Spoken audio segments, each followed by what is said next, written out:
From preventing crime to preventing, perhaps, Boris Johnson from mounting a political coup in the Conservative Party, he rallied at Conservative Party conference this week to chuck checkers and pursue a hard Brexit. Theresa May responded by reminding Tories to place country above ego.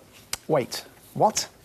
This has never been about the country. Since the referendum, we have all been held hostage to a civil war raging within the Conservatives about Europe, as old generals like Cameron are slain, new ones like Mrs May and Mr Johnson compete.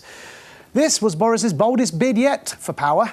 But the man is unfit to lead. His tactic is to either insult those in his crosshairs or make profoundly empty statements that sound, because of his gibberish, more intelligent than they are.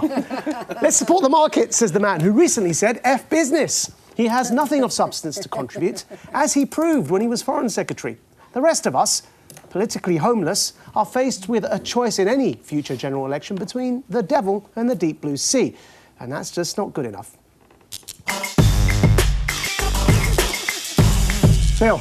Right, I do agree. You like my impression? I do, and I like a bit of gibberish and all. So, yeah, no, I do.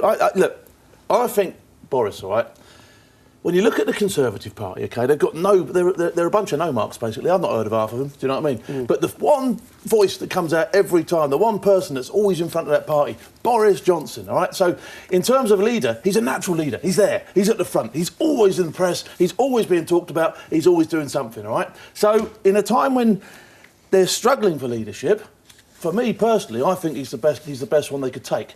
With the checkers and the Brexit and all the rest of it, so he probably... your Prime Minister?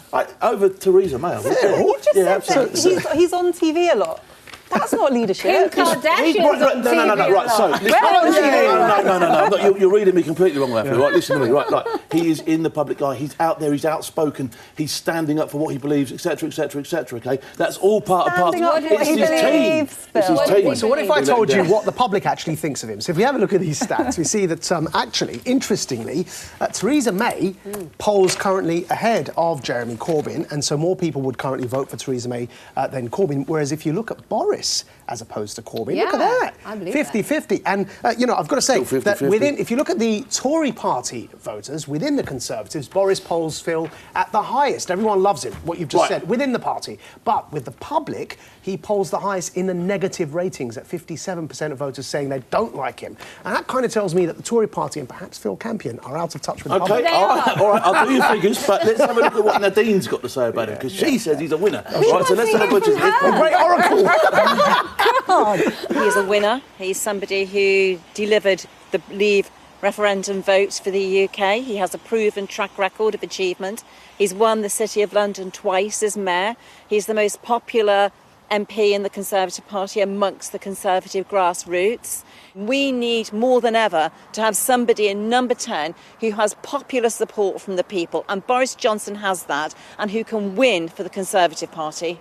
Right, OK, so like him or lump him, right, done you. Right, next. Right, so like him or lump him, right, Boris, for me, is the man. Right? Well, can I just say, I, for one, don't know about anyone else, but I have no interest in hearing what Nadine Dorries has to say. But I am interested in hearing what Ruth Davidson has to say, so let's have a look at her. What's interesting in today's coverage is he seems to be spending an awful lot of time talking about his London mayoralship and very little time. In fact, he's not even mentioned the fact he was Foreign Secretary for 2 years and was in the room helping to influence this, and indeed was praising it as you know, soon ago as December.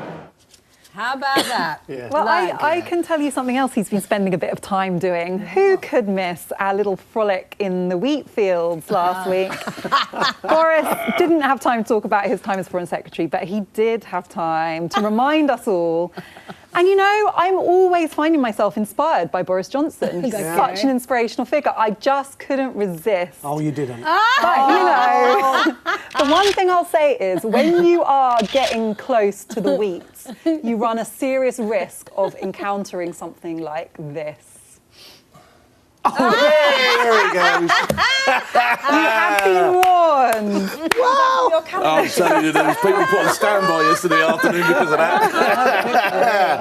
Well, do you know, I was at the Tory Party conference a couple of days ago. What were you doing there? I was doing some talks there. I was invited to do some talks there, and I did. But I would say you could taste the egos. The second you walked in, you could just... It was so...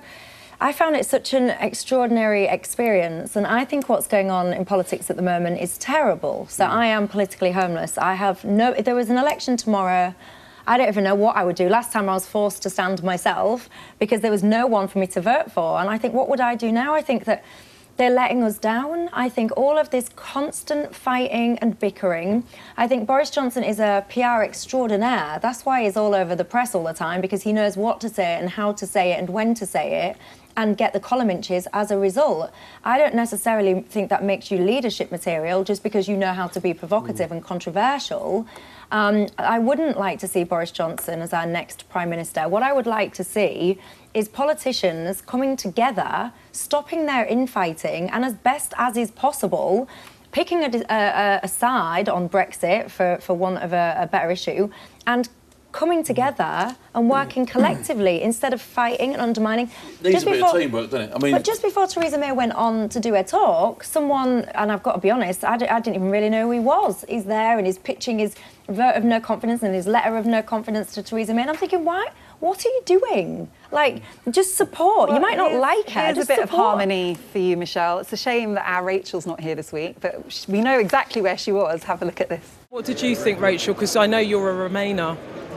Well, it was Chuck Chequers, because the people did not vote for Chequers. The people voted to take back control, and so in his argument is that Chequers doesn't, therefore it does not in accordance with the will. Do you think he'd make a good Prime Minister? Of course he would. Perfect, absolutely perfect. Look at that. That was a splendid, splendid, splendid speech. Are you proud of him? Of course I'm proud of him. Very, very proud of him. I'm very proud of him. Of course I am. True.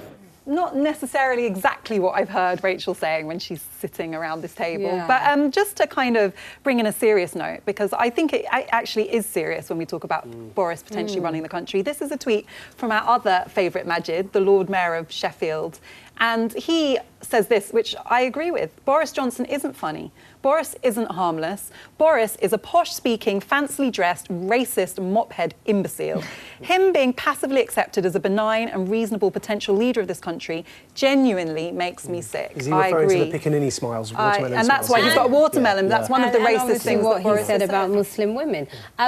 Also, I just want to pick up on a couple of things. Number one, Boris is nowhere near as popular as he thinks he is, as your polls suggest. But also, you've got to look at his numbers in terms of his victories in London. They were never that big. So I think he's actually deluded. And if you look at his own constituency, he's lost half of his votes. He's only got a 5,000 majority. Can I just give the floor to Boris for 2 seconds so he can explain what he's up to? no. No, go on, no, let's have him on. Come on.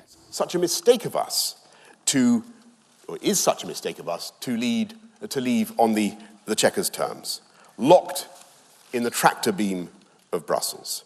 My fellow Conservatives, this is not democracy. That is not what we voted for. It is a constitutional outrage. It's not taking back control, it's forfeiting control. And by the way, they know it in Brussels. This is the moment to chuck Chequers. All right, big, bold statement from Boris there, but where I will concede some ground here, right, is that he does need to come up with a solution himself. Yeah, Do you know what I mean? absolutely. So he's got to bung out a solution that can be rolled. I'm sure he's a man to roll it out, by the way, but he's got to come up with a solution to be I rolled think out. Amber Rudd summed it up perfectly when she said, he's the life and soul of the party, but he's not the man you want driving you home at the end of the evening. And he's certainly not the man we want running the country. Yeah.